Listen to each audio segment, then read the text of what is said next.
and they receive some big money, it's unclear for what. In the end, working with this measurement sheet is inconvenient for both production and installers. Otherwise, it might shoot somewhere wrong, or his eye might look somewhere it shouldn't. You might even fall in there walking around like a 3D tour of this house.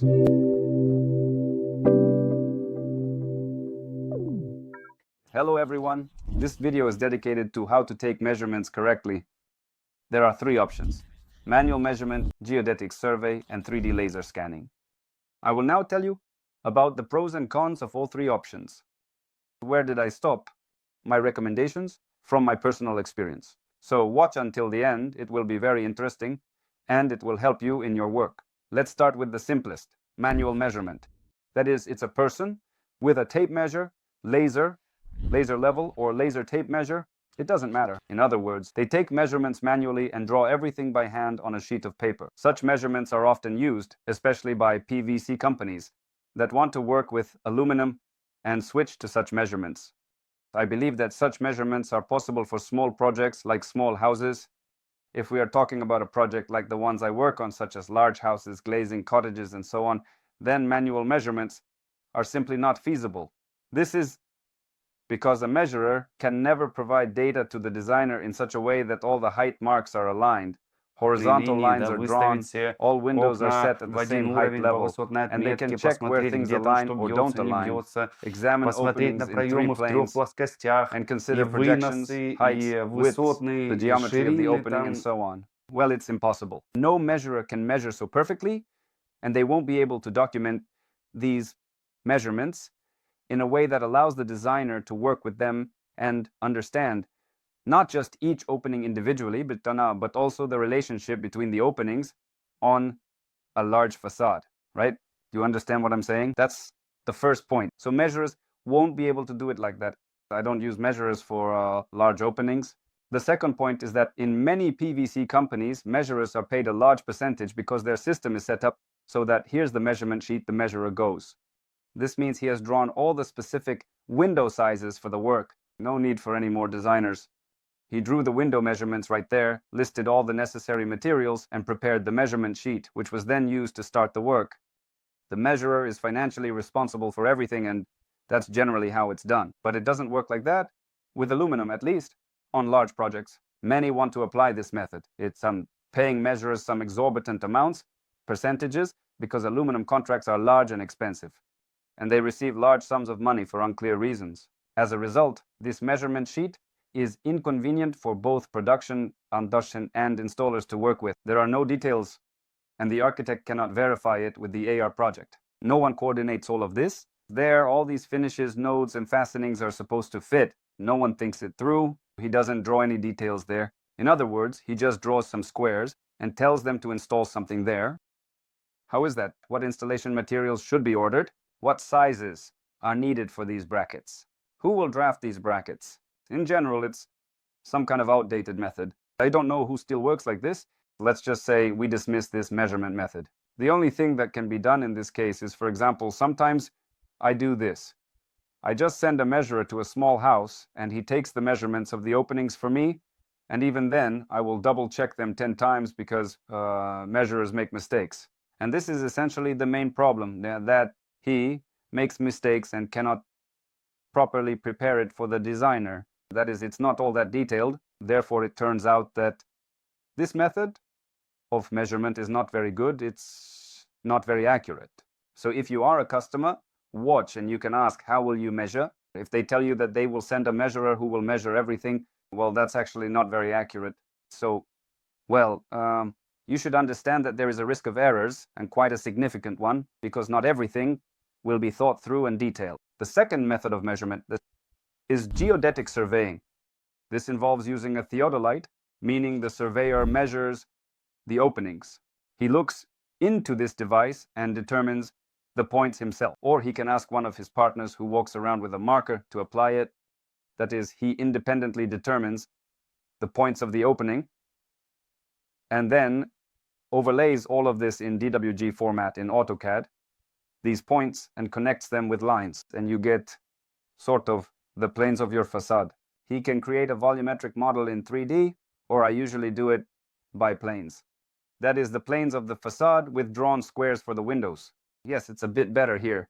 They can be correlated with each other, so set the verticals and horizontals fit into these sort of frames that he drew for the openings, determine the installation gaps, define the installation materials, work out the joints, and so on. So you can work with this.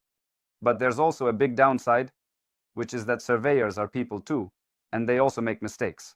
And in my experience, there have been quite significant surveyor errors. For instance, if the instrument has a 10 millimeter error, that's one thing, but sometimes they might aim incorrectly, showing that it's an opening when in fact they measured a quarter, for example, as an option. Or sometimes their eye just looks in the wrong direction, or they make a mistake when transferring points or when connecting these points into lines, they make an error connecting something incorrectly. I've had cases where surveyors made errors of half a meter or 100 millimeters. We had to completely reorder the products. So this is quite a risky moment. I moved away from this precisely because of these errors. I ended up losing a lot of money. It seemed like I wanted to avoid manual measurements and mistakes by using a surveyor, but I ended up with the same mistakes as with manual measurements. So accordingly, surveyors can be used, but only if you additionally manually double-check their geodetic survey afterwards. So how did I do it? I conducted the geodetic survey, then sent it to the measurer, and he would check it manually with a tape measure. That's one way to do it. There you go. Well, there are risks here as well. Mistakes are always present. But this is at least somewhat better. Yes, in principle, you can use the geodetic survey but I kept thinking about how to eliminate this human factor, how to avoid problems, and I came to the conclusion that the third method, the coolest one available at the moment, is 3D laser scanning. This means that the device is set up for example, it can be placed outside and inside, but usually it's set up outside the building, and it scans the building with a laser like this. And what appears is a point cloud. And here's a bit of a nuance, because not all designers know how to work with a point cloud. My designer has learned how to do it. There's a special program, he uploads the point cloud into it, and he sees the house as a large number of points, sees the openings, and he determines the dimensions of the product based on this point cloud. In principle, if you don't know how to do this, if your designer cannot process this point cloud, you can ask the specialists who create these point clouds to outline the openings. That is, they can create lines for you from the point cloud, just like a surveyor does. But the probability of error is lower there, because not only is everything in the point cloud, but you can also dive into it as if walking through a 3D tour of the house, seeing even colored photographs of these openings and everything else. You can understand what materials are used there. It's to the extent that you can feel as if you are actually there. It's a very cool technology. It is usually applied indoors. When doing interior finishing, they scan the entire interior space to understand where there are deviations and so on. Therefore, this method is rarely used for exterior glazing. Well, it is often used for building facades, for example. They do that too, but for windows it somehow became customary that no one did it. It seemed like it was something expensive and therefore not worth it. So yes, it's a bit more expensive, but you understand what you're paying for. That is, you minimize your risks and you achieve maximum accuracy. But even then, when I do laser scanning, I still sometimes ask to double check the openings. I send a measurer to double check with a tape measure just in case, because, well, you never know. There are also some nuances with this point cloud. There is such a thing as noise. That is, the points don't give you the exact contour of the opening, but rather with a certain yes margin. And this noise ranges from 5 to 10 millimeters. You must definitely ask when they do laser scanning for you to minimize this noise. They can adjust the device settings to reduce the noise to minimal values, around 5 millimeters of variance. And it turns out that the designer sees these points and determines an average value, that is the contour of the opening. In Windows, there's a plus minus 5 millimeters tolerance. That's really insignificant. Accordingly, it's all quite accurate. There you go. But still, if you're concerned, it's always better to double check manually. The designer works with the point cloud and then outlines the openings, integrating products into these openings. So they make all these marks, draw the nodes, and so on. There you go. And now I apply this technology to all my projects. I'm very satisfied. In fact, the number of errors has, honestly speaking, come down to 0 at this point.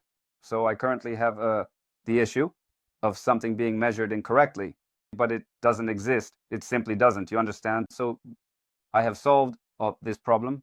I'm sharing my experience with you and telling you not to spare money, do 3D laser scanning, learn to work with point clouds, hire designers, draw the nodes, think through all the horizons, marks, verticals, and so on.